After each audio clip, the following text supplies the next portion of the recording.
O Senhor esteja convosco. Ele está no meio de nós. Proclamação do Evangelho de Jesus Cristo segundo Marcos. Glória a vós, Senhor. Naquele tempo, Jesus saiu de Jericó junto com seus discípulos e uma grande multidão. O filho de Timeu, Bartimeu, cego e mendigo, estava sentado à beira do caminho. Quando ouviu dizer que Jesus, o Nazareno, estava passando, começou a gritar: Jesus, filho de Davi, tem piedade de mim. Muitos o repreendiam para que se calasse, mas ele gritava mais ainda: Filho de Davi, tem piedade de mim. Então Jesus parou e disse: Chamai-o. Eles o chamaram e disseram: Coragem, levanta-te, Jesus te chama. O cego jogou o manto, deu um pulo e foi até Jesus. Então Jesus lhe perguntou: O que queres que eu te faça? O cego respondeu: Mestre, que eu veja. Jesus disse: Vai, a tua fé te curou. No mesmo instante, ele recuperou a vista e seguia Jesus pelo caminho. Palavra da salvação. Glória a vós, Senhor. Vinde, Espírito Santo, vinde, por meio da poderosa intercessão do Imaculado Coração de Maria, vossa amadíssima esposa. Sentarmos, irmãos. Nós estamos chegando às beiras do final do ano litúrgico. Logo mais, no próximo mês, teremos a festa de Cristo Rei, com o encerramento deste ano litúrgico. E o Evangelho também vai chegando ao seu final, porque cada domingo nós ouvimos uma sequência. No domingo passado, nós ouvimos Jesus dizer a nós e aos seus discípulos que Ele não veio para ser servido, mas para servir e dar a sua vida como resgate para muitos.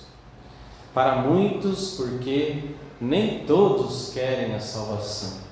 Jesus quer ouvir de nós, e não só da nossa boca, mas quer ouvir da nossa própria vida, que nós temos vontade de salvação, que nós buscamos ser salvos. É o que este cego vai fazer hoje. Ele vai gritar, sem se importar com o que a multidão falava para ele o contrário. 2 vezes ele gritou: Jesus, filho de Davi, tem piedade de mim. Começaram a repreender, falar: você está enchendo, para de ficar enchendo o saco de Jesus, você está sendo inconveniente. Mas Jesus quer ouvir o nosso clamor, e quer ouvir sobretudo aquilo que nós precisamos. Ele quer que nós peçamos as coisas para Ele, sobretudo aquilo que é necessário para a nossa salvação. É isso que Jesus mais quer ouvir. Então Jesus manda chamar aquele homem que era um cego mendigo, e nem nome ele tinha, não era conhecido nem pelo seu nome. Diz o Evangelho aqui Bartimeu, mas Bartimeu é só uma expressão, significa filho de Timeu. Quem que é aquele cego lá? Que lá é o filho do Zé, filho de Timeu. Nem sei quem que é ele. Ninguém conhecia aquele homem, ninguém se aproximava da vida dele, e ele vivia das migalhas, dos restos que as pessoas davam a ele, daquele trocado, daquela moeda que não servia mais às pessoas. Então ele estendia o seu manto e as pessoas jogavam até ele. Ele vivia como um cão, dependente das outras pessoas. Assim também é aquele que está no pecado. Aquele que está no pecado está no chão, está como o cego Bartimeu, deitado no chão, preso na terra. Aquele que vive pelos seus próprios vícios, aquele que vive pelas suas próprias vontades, este então vive como cego. não enxerga Jesus que está na sua frente, não enxerga a graça de Deus diante de si. E nós que somos católicos, nós somos batizados, nós fomos feitos filhos de Deus. Lá no nosso batismo, Jesus tirou toda a nossa cegueira e nós podemos ver. Sim, nós temos fé, nós recebemos a fé. No final desta cura, Jesus vai dizer para ele: a tua fé te curou. Vai, a tua fé te curou. A nossa fé nos curou. A nossa fé que recebemos da igreja, o nosso batismo, nos salvou, nos curou para a eternidade. Tirou aquela segunda morte, a qual nós estávamos destinados, que é a morte eterna. Mas é preciso chegar até Jesus e aprender também a fé, senão nós continuaremos cegos. Qual foi o pedido que Bartimeu fez a Jesus? Mestre, que eu veja, que eu veja. Nós também andamos como esses Bartimeus, como esses cegos, filhos de um Zé Ninguém. Nós andamos como se nós fôssemos lixo, como cães, quando estamos presos aos nossos pecados, ou quando estamos presos nas vozes das outras pessoas que nos impedem de progredir, que nos mandam para baixo. Cala a boca, fica quieto, pare de ficar servindo tanto, pare de ficar doando tanto a sua vida na igreja, para Deus, para os irmãos, para as pessoas. O que você está ganhando com isso? Estou ganhando a vida eterna. Tem maior tesouro do que este? Não tem. É que este tesouro, que é o céu, nós não vemos aqui agora. Estamos como que cegos. E então Jesus pergunta a ele: o que você quer? Mestre, que eu vejo. Reparem que, primeiro de tudo, Jesus é chamado de mestre. E mestre é aquele que ensina. Nós só vamos tirar a nossa cegueira, meus irmãos, quando nós aprendermos as coisas do céu, as coisas da nossa fé. E nós vamos aprender com quem? Com aquele que é contrário à nossa fé, aquele que fala uma falsa doutrina, ou aquele que fala bonito, que diz que fala da palavra de Deus, mas não fala da doutrina da nossa igreja? Não. Nós vamos ouvir a palavra de Deus através da fonte límpida, do catecismo da igreja, antes da palavra de Deus até mesmo. Porque para saber ler a palavra de Deus, a Bíblia, não adianta ler a Bíblia se você não lê o catecismo, se você não sabe a doutrina da igreja, porque a igreja é quem vai nos interpretar a Bíblia. Então não adianta dar de presente uma Bíblia se você ainda não deu um catecismo para alguém, e se a pessoa não leu a nossa fé, não aprendeu a fé.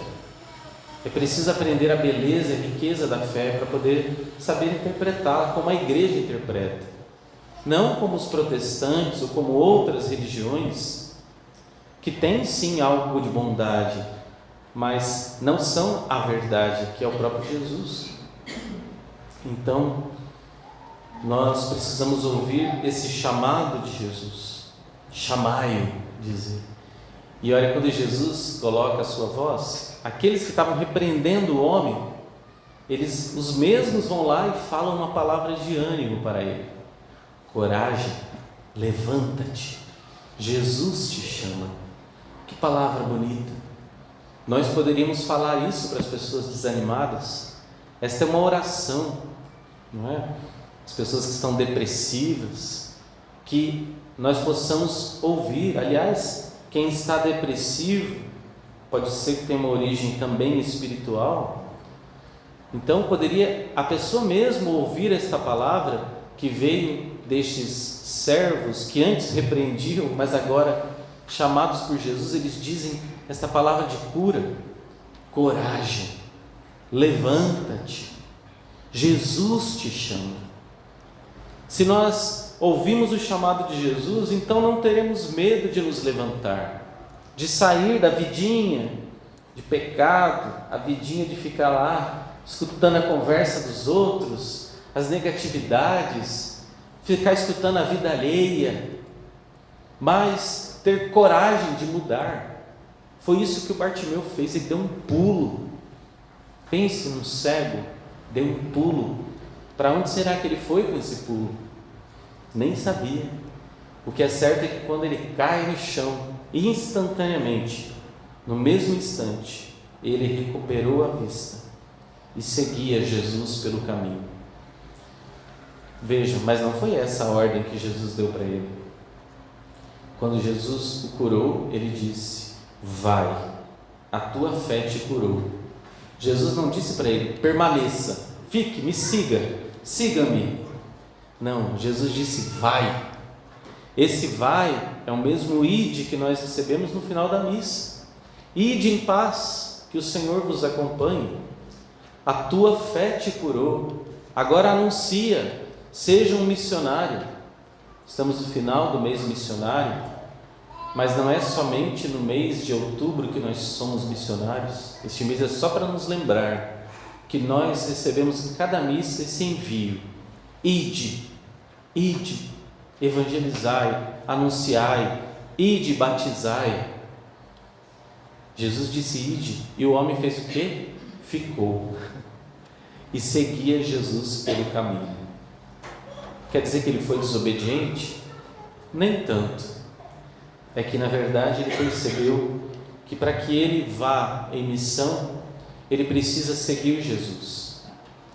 Para que ele anuncie, ele precisa escutar de Jesus. Para que ele possa trazer as pessoas à comunhão com Deus, trazer as pessoas de volta para Deus, ele precisa, ele primeiro, estar em comunhão com Deus, com Jesus. Foi para isso que Jesus veio.